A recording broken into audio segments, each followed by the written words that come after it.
If your value proposition is compelling enough, people will check you out. People will look at your links. People will actually do more research before answering to you than they would if you give them all the links. Hey, what's up, everyone? This is Jeremy, founder of QuickMail.io. And this is Jack from emailsthatsell.com. Today, Teardown. All right, so let's kick off this Teardown episode with a cold email from yours truly. This one landed in my inbox, so kudos to the deliverability aspect. Here's the subject line they used. Video marketing feedback. The cold email reads, "Hey Jack, sorry about the random email, but I'll keep it short. I'm working on some video marketing software that I thought you might find useful, and I would love to get your feedback on it. Parentheses, check out https://endodo.com/player. Any initial thoughts? Cheers from City Signature." Short and sweet. Yeah. All right, let's take it from the top. Subject line, video marketing feedback. You know what? Did that get your attention? Yeah, so it landed in my inbox and my first name was used. I'm a pretty easy grader in terms of opening. If you don't look like 1999 spam and you're in my inbox, I'm probably going to open it up. So yeah, I guess it passed the interest test and the deliverability test, and it did honor the contract. Green light on the subject line. Anything else from you? I think it's confusing. It could apply to so many things. I got the feeling they could have done a better job on that. Like, when I read it initially, I thought they will give you feedback on your video or some stuff like that, right? Okay. Instead of asking you to give feedback on their video kind of thing. Yeah, fair enough. So as we take a look at the body of this email, let's do what James Schramko calls a shit sandwich. We'll do the good, the bad, and then the good. I just stick with the shit. I'm better like that. Okay, so what's the good? It's short. I like the length. And I like the conversational tone. Fair enough. Yeah, +1. Yeah, but they failed to do one very critical part of every cold email, and that is make it crystal clear why your prospect got that email. I have no idea why they singled out me or my agency to look at video marketing. I don't even do that much video marketing. Why? And B, how could I use this even if it's the best damn video marketing thing on earth? Yeah, wouldn't you want feedback from someone who's really good at, video marketing or some stuff like that? Yeah, it's not my channel, man. Yeah. So instead, imagine you had cold email feedback. Go on, I'm listening. That's my point. Yeah, I like it. So what else? I mean, look, here's another thing to chew on. They may have said, hey, let's go after marketers that aren't using video yet. And instead, we're going to try and get them excited about the channel because it can help them with the content they're already producing. So I guess if you wanted me to try out or get interested in a video marketing thing, you may say, hey, Jack, digging the podcast. I came up with a new way for podcasters to take their audio file and convert it to awesome to watch videos. And it only takes 5 minutes. Should help you get more plays per episode. Any desire to check out what we built? Shit, that's good enough. That at least is tailored to me. And the original cold email is missing that. So did I click the link? Hell no, I didn't. Speaking of click the link, Jeremy, once and for all, how should we structure our hyperlinks in a cold email? Should we do the https:// or do we just link the word with the URL? All right. So simple rules, guys. The first one is don't put links. That's easy enough. But if you really have to put links because your value proposition is linked to something, that people have to watch, then you have two possibilities. Either you put the https:// and then you disable tracking, or you put the word and then it's okay. You can either have tracking or non-tracking. So for example, you could have awesome cold email software and then link it with https://quickmail.io. And then you can have it tracked with tracking links or not. But if you put https://quickmail.io, don't put click tracking because it will change and the spam filter will see, hold on a second, you're trying to send people to this address, but actually if people click on a link, they'll be sent to another address. And that's very prone to phishing attacks, so don't do that. Good idea. That's frowned upon. By the way, client of mine mentioned that some of the prospects on their previous list said things like, hey, and by the way, this person was using the tactic where you just take the word, highlight it, and hyperlink it, one single word. Okay. So some of the feedback they got from prospects was, you don't expect me to actually click a link in that email when I don't know who's sending it, do you? Yeah, I will basically advise to remove any click tracking definitely from the first email touch, because you're basically trying to build, trust with your prospect and, saying like, I'm going to check if you clicked on my link or not. It's probably not the best way to build trust, honestly. And if your value proposition is compelling enough, people will check you out. People will look at your links. People will actually do more research before answering to you than, they would if you give them all the links. And if you don't believe us, check your Google Analytics before and after you launch a cold email campaign. Nice. Because even if you don't put any links in your signature or your email or your follow-ups, you're going to get more traffic on those days, I promise. Because why? Like we talked about with Dragos from Crop.studio, prospects check you out online. They want to see what's going on before they hit that reply button. Yeah. No one likes people blowing sunshine up their ass. Yeah. Hey, I have to ask point blank, what do you think about the first 10 words? Sorry about the random email, but I'll keep it short. I knew you would point on this because you mentioned you hate it. It's like, well, hold on. Did I? Well, you did in past episodes. If I am remembering properly, you said, that's just fluff. It's words, so you prefer not to see them. But did you change your mind here? Yeah. So on one hand, it humanizes the email. It really does. Like, okay, this guy doesn't like getting blasted by strangers. Fair enough. He's trying to relate. He's trying to be kind of cool about the whole thing. But on the other side, as soon as I read, sorry about the random email, instantly I have categorized this message as cold email. I believe that if he would have just said, hey, Jack, I'm working on some video marketing thing. I'd love to get your feedback on it. Do you mind checking this out and telling me like thumbs up or thumbs down? Dude, awesome. Do you know what I would think? Because it was so short and casual, I'd be like, oh yeah, this guy is like probably on my newsletter. He's like a fan of the show. Like we're probably pals and I'm forgetting his name. That's my reaction. So I'm still leaning towards like throwing out this, especially in a first touch. Okay, maybe it's cool in the third email, but I never lead off with the sorry, apologetic, looking down at my shoes, poor me kind of thing. Instead, I replace that with personalization and it works far better. So I don't know if we should just say, listeners, help yourself out. Don't be labeling yourself as those, the rest of the cold email gang and just use personalization instead of the apologetic stuff. I mean, what do you think? I mean, totally with you. I think if it started with, I'm working on some video marketing, blah, blah, blah, then you don't lose anything.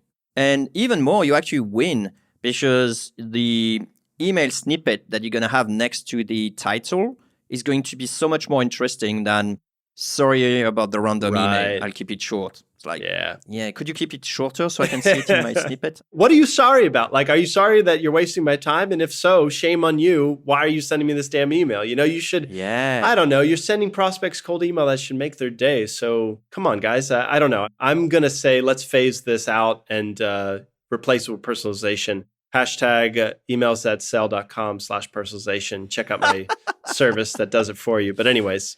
One thing we didn't talk about is the CTA is actually pretty weak, right? Any initial thoughts on what? On the quality, the length, it's like too vague. I don't really know on what. Let me defend this person a little bit. And by the way, I didn't check it out, so I'm not sure what the thing was. But I believe since the subject line said video marketing feedback, and then the body said, I'd love to get your feedback, and then the call to action was any thoughts, I think they're just checking in if I have feedback. But that's just me. Yeah, I would have much preferred clear, concise CTA, which is any initial thoughts on, and then something. the length, the quality. Or how about whether or not this would help? Yeah. Or whether or not you could use something like this? Even better. Yeah. Even better. Is this something you'll feel comfortable having on your website? Or maybe I got it totally wrong. Let me know, right? Yeah. Non-threatening, a conversation starter. Okay, I think we tore this short email to bits. Is there anything that we left on the table here?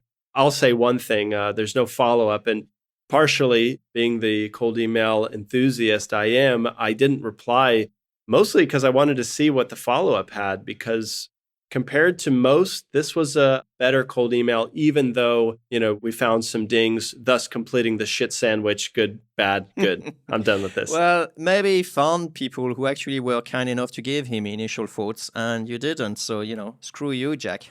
Yeah, I'm a bastard. Okay, let's look at the next one, huh? All right, let's do it. Okay, so I think I know why you picked this one. Listeners, see if the subject line tells you anything about why Jeremy may have liked to highlight this. Here's the subject line. Jeremy, your sales blogs are the best in the business. I've fresh information for you. All right. Fluffing the feathers here. That's right. Fox on a crow. Here's how the body goes. Hi, Jeremy. I'm name, a job title at company. I've been following QuickMail.io for sales-related information and luckily stumbled upon your article, The Ultimate Cold Email Checklist. It's an amazing piece of resource for all sales professionals. Great work. Kudos to the team! ! While reading your blog, I realized including how to send cold emails without blocking your account, hyperlinked, will be a great value addition for your readers. This guide is for beginners and professionals with the years-old problem of getting email blocked by sending a cold email. It covers all do's and don'ts. Also, please enlighten us if you think our resource requires any change. We're open to your suggestions and criticism. If you're not in charge of this, I request you get me in touch with the appropriate person. Waiting to hear from you. Many thanks. Name. Woo! Proofread your emails, guys. Definitely longer than a previous email. Yeah. Is there anything good about this? Anything at all? Let's just look at the good stuff, because I think our longtime listeners know what's coming. Yeah, of course. This is sort of like, hey, please help me put backlinks to my website. And you're like, I'd rather jump into a volcano. Yeah, of course, there are some good things. I think they did a good job with personalization. Give me an example. I did like the subject line. I think, it was personalized enough, well targeted.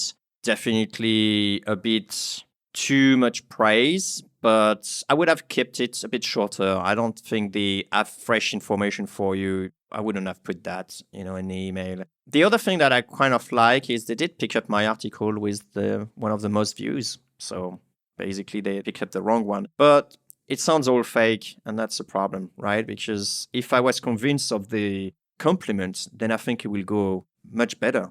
Okay, magic question. How could we convince you of a compliment? That's a great question, Jack. And I think that's where the goal is, really. If you're trying to connect with someone, like if I'm connecting, as a stranger to you, on the street, how can I quickly convey that I'm not trying to take your money away? Well, I don't think that's necessarily the thing. With just dropping in a compliment, I think we're trying to show people we generally did our homework on their company and we admired at least one thing that they did, one specific thing they did. Now, the reason this doesn't work is what? Because it's A, been done before, and B, you can have a scraper that grabs H1 titles in 5 seconds from 500 million blogs. It doesn't work because it can be automated, right? Well, I'll tell you the thing that actually makes it not work straight away is that, hey, here's a compliment, here's something you need to do for me. Tell me. If I summarize, this is what it is. And I'm sorry, but that's not how great relationships are built, right?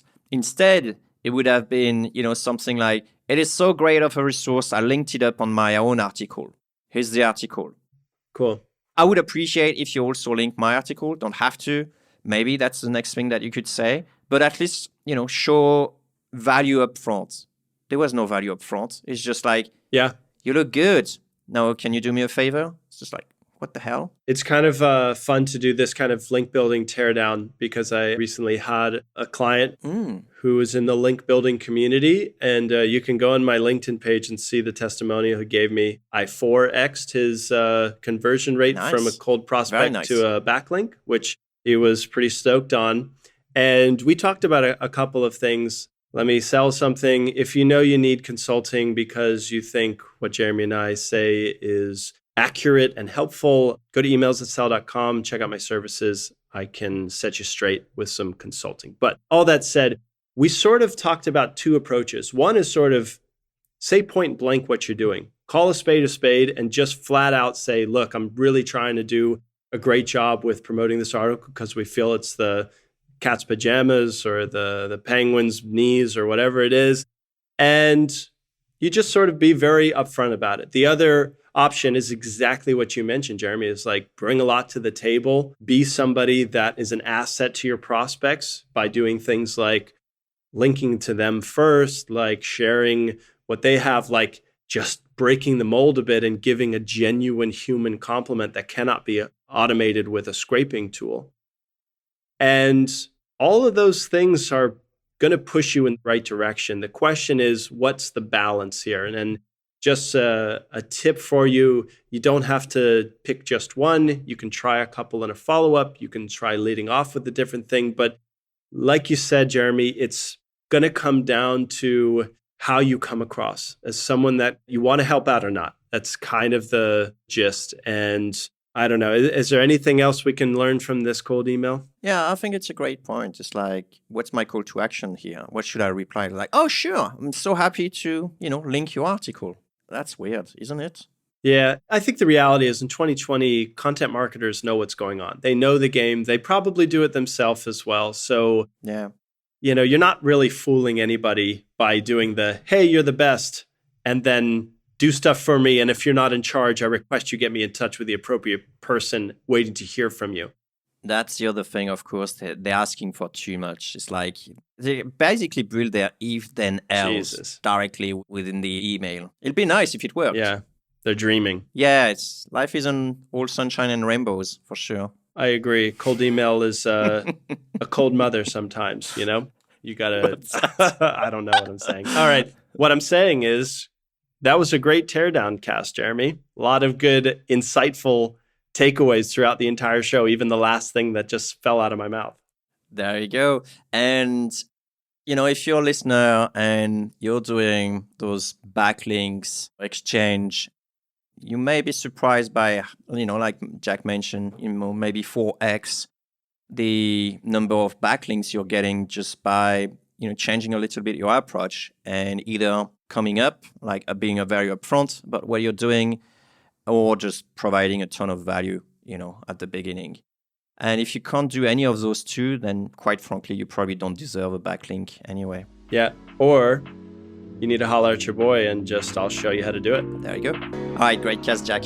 Likewise, Jeremy. Bye.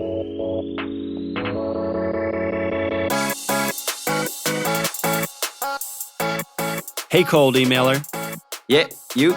If you got some value from this episode, give us a high vibe by sharing a 2-sentence review on iTunes. Or Stitcher, or TuneIn. That works too. It's a quick way to help other growth-minded folks like us find this podcast, so they can send awesome emails and make everyone's inbox a better place. Thanks.